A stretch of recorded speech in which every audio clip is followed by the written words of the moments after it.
Hey, you guys, real quick. We need to talk about the Marjorie Taylor Greene news because she's resigning from Congress effective in January. Quite the career implosion in less than 1 week. We're going to discuss that today on the Angela Box Show. Stick around. Hello, my name is Angela Box. So you're calling my name.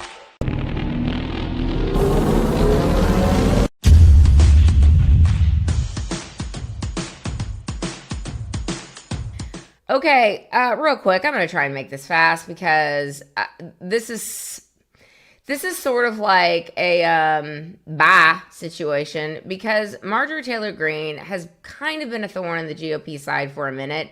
She's really great on some things, and then on other things, it's like you're kind of embarrassing us. You're sort of our Jasmine Crockett. And lest we forget what that ratchet old hoe Jasmine Crockett said, and the reason I call her Representative Ratchet is because of outbursts like this.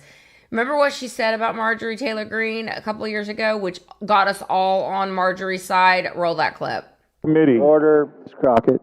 I'm just curious, just to better understand your ruling, if someone on this committee then starts talking about somebody's bleach blonde, bad built butch body, that would not be engaging in personality, correct?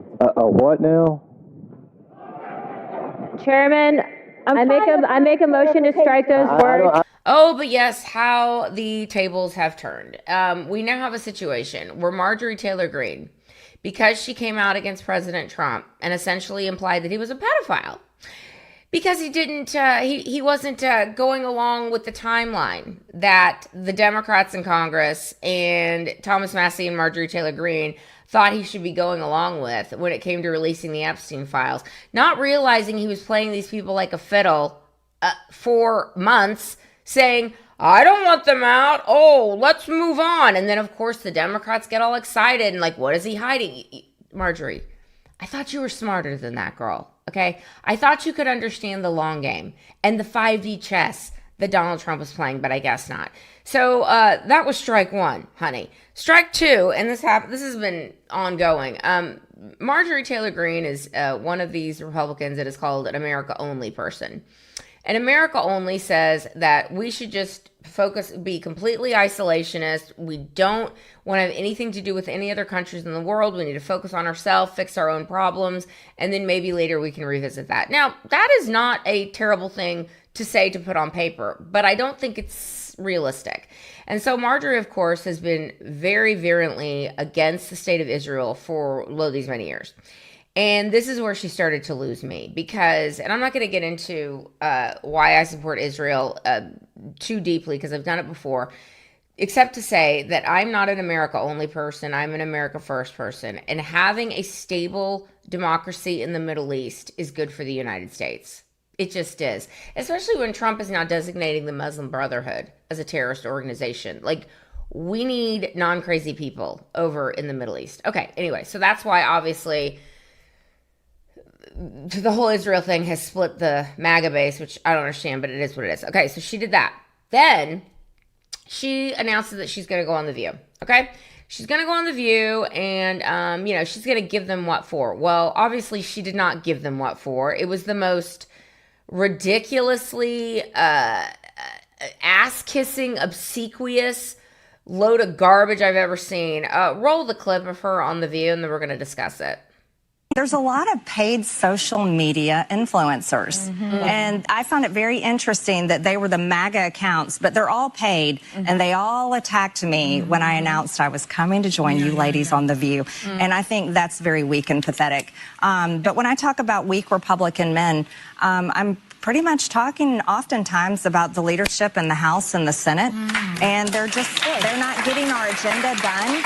Yeah, so Marjorie goes on The View and starts railing against the patriarchy, essentially. It's like, tell me you're auditioning for a spot on that show without telling me you're auditioning for a spot on that show. Because, ladies and gentlemen, if I ever get the chance to go and confront these Shakespearean witches known as the View Cauldron, I'm going to be flaming that ass from beginning to end, okay? Not Marjorie. Marjorie goes on there, a la Alyssa Farah Griffin, who sold her soul to the devil and took a shit on her former boss and took a bioweapon in her arm just to be on TV. Marjorie's up there, like, basically trying to be to the left of Alyssa Farah Griffin. It's ridiculous, sis. And so after that, and after Trump sent her a poll or two, because she thought she was feeling herself, which, again, these people who have who are very polarizing, which Marjorie is a very polarizing person, and clearly she's trying to make herself less polarizing to make the left like her, or to make the people who might hire on network TV like her. But honey, it doesn't work like that. If you're not authentically yourself, it doesn't work. Nobody on the left is going to like you, okay? This is a temporary little honeymoon you're having with these freaks. Just because you're taking a dump on Donald Trump, they don't like you. They just like that you're coming after Trump. Anyway, the point is this. She clearly has delusions of grandeur, okay? Because she thought that she was going to run for Senate against John Ossoff, who is a beta male cuck if there ever was one. But for whatever reason, he is the sitting senator of Georgia. Or she was going to run for governor of Georgia. Well, Trump sends her 2 polls. And the polls basically say you cannot win a statewide race. You can't, okay? You're sitting at 12%, all right? You're too polarizing.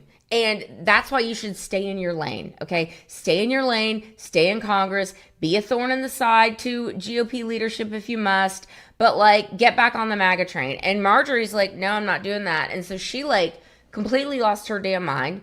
And then Trump decides, she calls out Trump saying, well, the reason I'm doing all these things is because he won't return my phone calls, and he doesn't want to talk about the Epstein files. And Trump's like, man, lady, if you don't understand the strategy at this point, I don't know what it's going to take. Because the strategy is we're going to pretend that we don't want to talk about the Epstein files to get the Democrats screaming off every rooftop to release the Epstein files.